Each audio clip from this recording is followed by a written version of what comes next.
From JBS Studios in Greater New York, this is the JBS News Update with Teisha Bader. I'm Teisha Bader with the JBS News Update for Wednesday, May the 17th, 2023.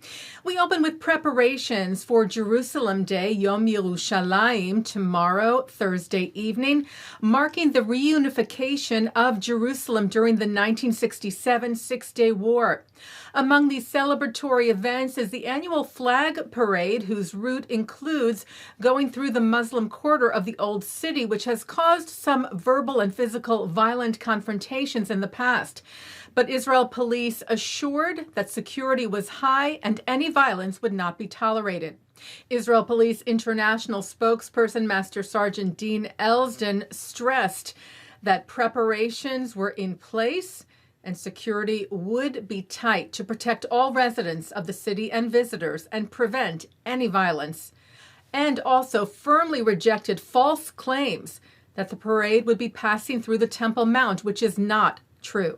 The flag parade will follow its traditional route from the center of Jerusalem to the Western Wall, and contrary to false publication, will not be passing through the Temple Mount or its gates. The police will be present to ensure the safety of participants and the public, regulate traffic, and prevent any incidents of violence. And the Times of Israel cited Police Commissioner Kobi Shabtai elaborating on those false claims, saying that for several days now, terrorist elements inspired by Iran through Hezbollah, Hamas, and extreme Islamic Jihad have been spreading false information on social networks about the route of the flag parade. The goal, he said, of those terrorist elements is clear, and it is to create wild incitement to terrorism against the thousands of Israelis who will come to mark Jerusalem Day. Yesterday, when asked during a press briefing about the march, U.S. State Department Principal Deputy Spokesperson Vedant Patel said Washington would continue to urge the parties to refrain from actions and rhetoric and activities that would inflame tensions. Israel's Foreign Minister Eli Cohen held an event at the Foreign Ministry in Jerusalem today, honoring the 4 countries that have opened embassies in the capital: the United States, Honduras, Guatemala, and Kosovo.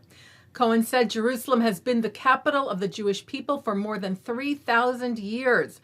As part of the country's 75th anniversary events and ahead of Jerusalem Day, we held an event today in honor of the first 4 countries that moved their embassies to Jerusalem: USA, Guatemala, Kosovo, and Honduras, with the participation, he said, of Jerusalem Mayor Moshe Leon and representatives of the embassies. We raised the flags of the countries at the entrance to the office building.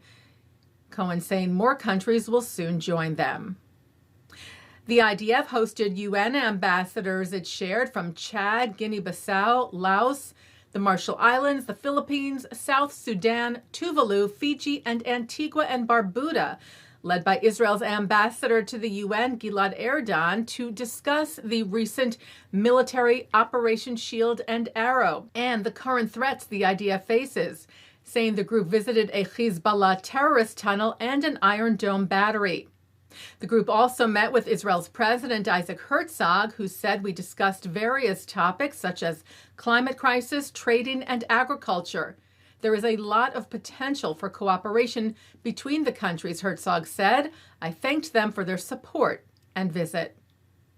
Well, the White House yesterday held a reception for Jewish Heritage Month. President Joe Biden, First Lady Dr. Jill Biden, and Second Gentleman Doug Emhoff, who is Jewish, spoke at the event. Emhoff noting with pride the great contributions of Jewish Americans and also addressing the rise in anti-Semitism in the U.S. and around the world and what he was doing to fight back. Fighting lies with truth, educating others about the truth of the Holocaust and who we are as Jews, and building coalitions, because we can't do this alone, and allyship with people of different faiths and backgrounds, because we all need to be in this fight together so we can all live openly and proudly and without fear. Emhoff thanked the president and Vice President Kamala Harris, Emhoff's wife, saying there's no one who is fighting harder to push back against hatred and bigotry and to unite our country. The event also included a special performance from Parade, the Broadway musical that tells the story of Leo Frank, who was wrongfully convicted of murder, kidnapped and lynched because he was Jewish.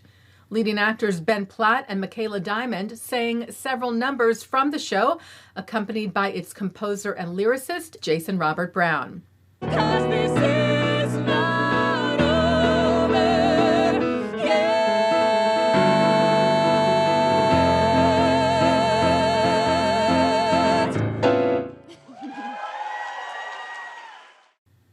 Emhoff also met with Jewish White House staff in celebration of Jewish American Heritage Month. Taking a look now at our programming for tonight on JBS. For Wednesday, May the 17th at 7 o'clock, it's Talmud Study. At 7:30, the director of Aida's Secret in the spotlight on New Jewish Cinema.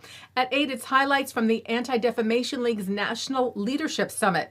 At 9, Ruth Wisse on L'chaim. At 10, Robert Siegel talks about insights from a recent Pew study of Jewish Americans with Jonathan Sarna, Rubin Schwartz, and Rabbi Elka Abrahamson. And coming up next, it's Thinking Out Loud. And that's the JBS News Update for Wednesday, May the 17th, 2023. I'm Teisha Bader. Stay healthy, stay well.